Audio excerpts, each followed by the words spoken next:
Hi, I'm Donna Jordan from Jordan Fabrics. Today I'm going to show you how to make a quilt called Simple Solstice. This is a pattern written by Robin Pickens and it uses layer cake squares. I've picked out this brightly colored batik group from Hoffman Fabrics, and instead of using a white or a light background, I'm going to put it on a black background, and I think it will make a very nice dramatic quilt. The way this pattern works is it uses 3 different fabrics for each one of these patchwork blocks. And there's 12 of those in the quilt. So we're going to need 36 layer cake squares. I'm going to stick with the same theme that the pattern shows, which is 3 of one color in each block. So we'll put these in groups of 3s. Those 3 will make one block. Then let's see if we can make a nice blue block. We'll get these 3 for a blue block. I've got 12 different stacks with 3 fabrics in each stack. At this point, you would want to pick off the fabrics you like for the center of the blocks. Maybe ones that have a large scale or fabrics you like a lot. Since I'm using watercolor batiks, it won't matter which fabrics go where. So I'm going to go ahead and get everything subcut.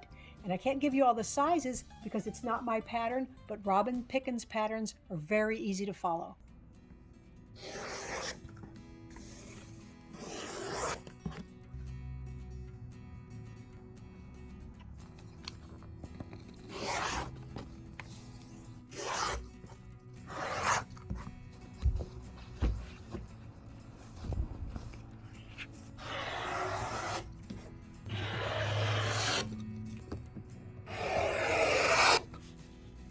Okay, all of the cutting is done. The first pieces we're going to work with are these middle-sized squares from the layer cakes, and then these middle-sized squares that we cut from the background. We're going to be making flying geese units with these, no waste flying geese units. So the first step is to take some of these black squares and draw a line right across the diagonal. So I'm going to line up here, and I'm just using a white chalk pencil and doing a light line right down the center. I'm at the machine with the colorful square and 2 of these marked background squares, and these are going to go in opposite corners. So I'm lining it up with the raw edges even, and then I'm lining this one up, and that will make one continuous line, even though we've got 2 squares there, and they overlap a little bit. You can put a pin in if you like, if you think this square might move. And we're going to stitch on both sides of the line. So I'm going to take it over here, and I'm stitching a 1/4 inch away from that drawn line, all the way down. And again, there's those 2 pieces there, but I'm just going to go straight across.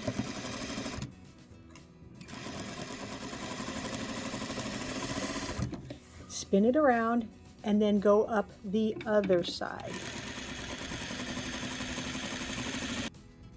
Next step is to cut along the drawn line. So I'm just going to put my blade, my ruler right along there, and cut it. And now we have 2 really odd shaped pieces here. We've got 2 things that look like this. So let's take them to the ironing board and iron these both away from the color here. So you can do half at a time. And I'm just pressing it open with my fingers first, then with the iron. Same thing with this one. I'm back at the machine with these 2 pieces, and I grabbed 2 more of these drawn squares. These are going to go on this one remaining corner, and we're going to do the same procedure. We're going to stitch down on both sides of that drawn line. And I know it looks funny. I had to read through the pattern 3 or 4 times the first time I tried flying geese with this method, but it actually works really well. So go down the one side and then down the other. Both of these get cut right on that drawn line.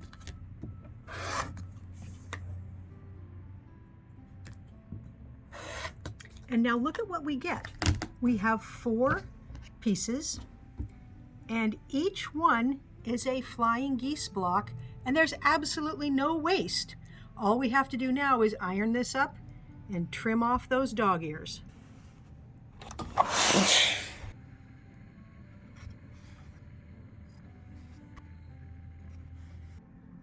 Once all the flying geese blocks are done, we're ready to move on to the next step, which is to take the smallest squares from the layer cakes that we cut and the biggest squares from the background. We need to mark the back of all of these black squares.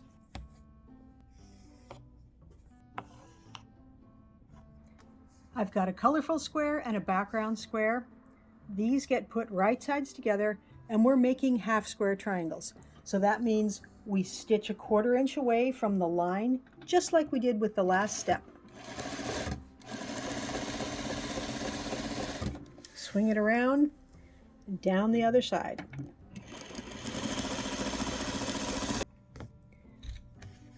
Slice it along that drawn line. And then let's iron these open. Let's put the lighter color down, and that way the seam allowances will be going toward the background every time. And then let's trim these dog ears off. The dog ears, that's those little pieces that are sticking off there.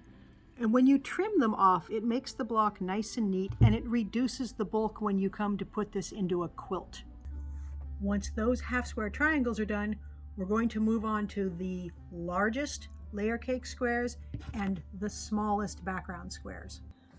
The pattern does have you draw a line across the back of these squares, but if you want to save a little time, you can put painter's tape or this tape that's already marked with a line from your needle straight down, and then you can stitch this on from corner to corner by putting the first corner at the needle hole and the bottom corner on the red line, which is the line that's coming straight down, and then you can stitch from corner to corner without drawing chalk lines. So whichever method works best for you, but we're going to put one of these squares in each of the 4 corners.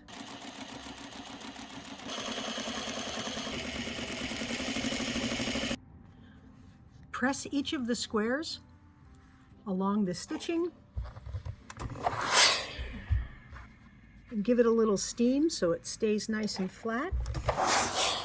And the last step is to open it back up and trim off the bottom 2 layers, leaving a 1/4 inch of seam allowance there to reduce the bulk in the corners.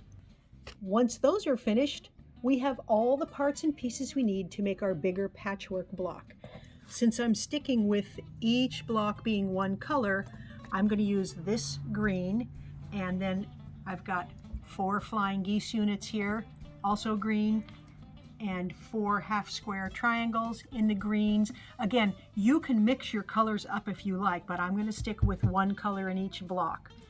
We also need 4 of these rectangles. We need 4 of each size of the rectangle, which is what I've got cut out here, and we will wait on this. This is for outside borders. We will be using that later. First step is to take the big block here and 2 of these longest rectangles, and we're going to stitch one onto each side so they're exactly the right length. So I'm just going to flip that over and stitch it right on.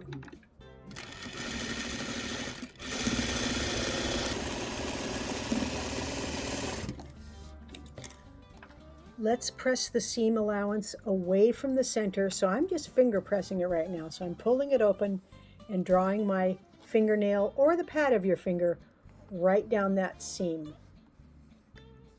Next, we're going to take the remaining 2 rectangles that are that same size, and the half square triangles are going to fit on the outside here. The background is going to be in the middle there with the color toward the outside corner. So we'll sew this into one long piece.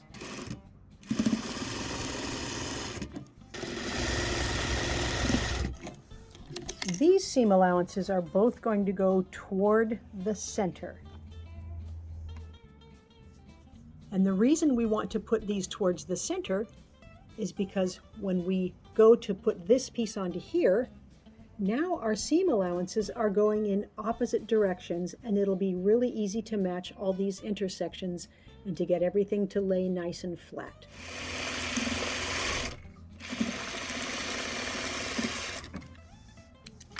I'm pressing these seam allowances away from the middle.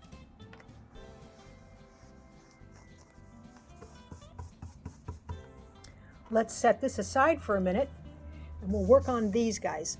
All we're going to do with all 4 of these is put some ends on them. 2 of them get short ends and the other 2 get longer pieces.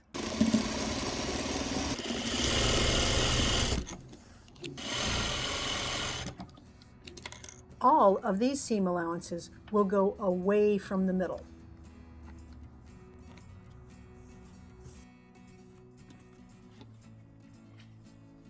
The 2 shorter pieces now, they will fit on 2 sides of our big block. And there's no intersections to match at all. We're just going to stitch this on.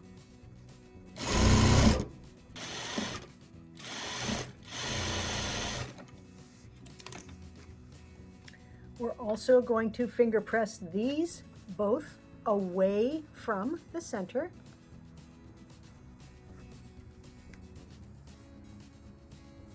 And now our last 2 pieces will fit right on the top and bottom.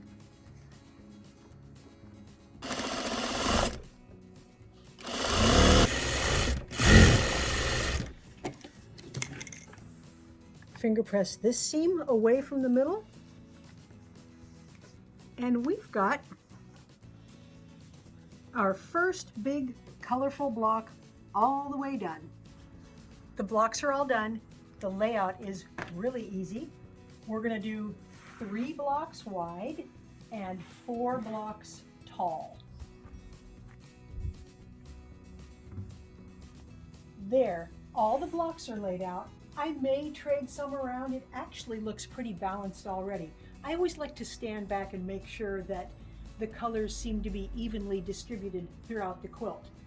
So I'm going to sew the rows together, and then all I have to do is add 1 border all the way around the outside. Then I can get it loaded onto the machine. It's time to pick a thread color, and I have some new thread today. I have some variegated colors. So these are very popular with quilters. They've got multicolors of thread all mixed in here.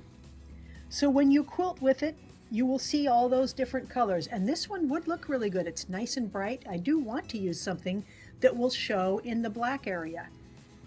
That one has even more color. I really like that. Now, if we were going to go with one color, blue will look good. The yellow, that's going to show up quite a bit because it's drastically different than the black. And then the purple, the light lavender purple here. But I think I'm going to try this multicolored one, see how that works out. For the quilting pattern, I'm using one called Ocean Froth.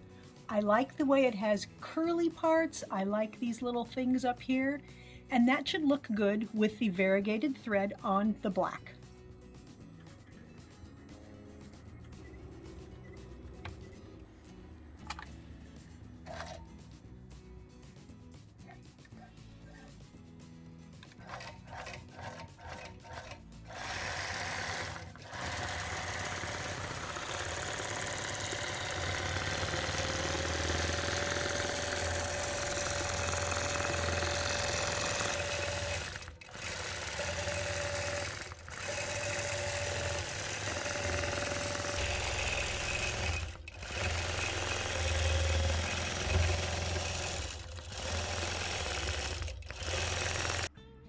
The simple solstice quilt is all done.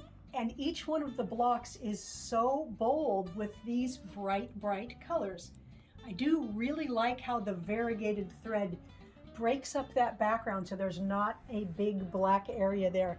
All those different colors look really nice. So the variegated thread, I'm using the same kind of thread that I normally use, which is Omni, but it's variegated. Now, this only comes 2,000 yards on the spool. This is 6,000, but they cost the same. So if you take your quilt to a quilter and they charge you a little more for variegated, that's because it costs more. It's not a huge expenditure compared to the whole quilt, but it is just slightly more expensive.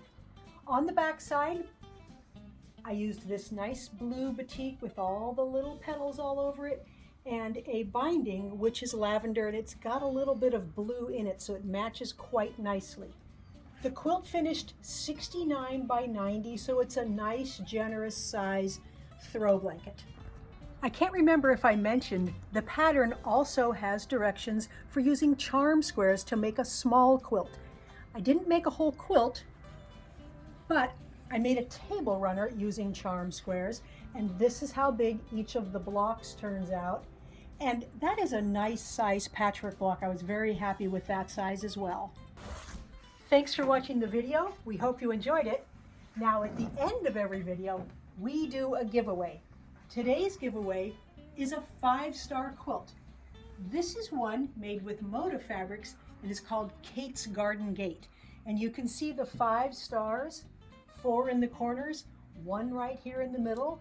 We do have a video and a free pattern to show you how to make this quilt, but today you can win it. So all you do is click the link below this video that says giveaway, and you put in your name and your address, and you might be the next lucky winner. Now, if you like our videos and you want to support us, the best thing you can do is subscribe to our YouTube channel. That really helps us out. Happy quilting!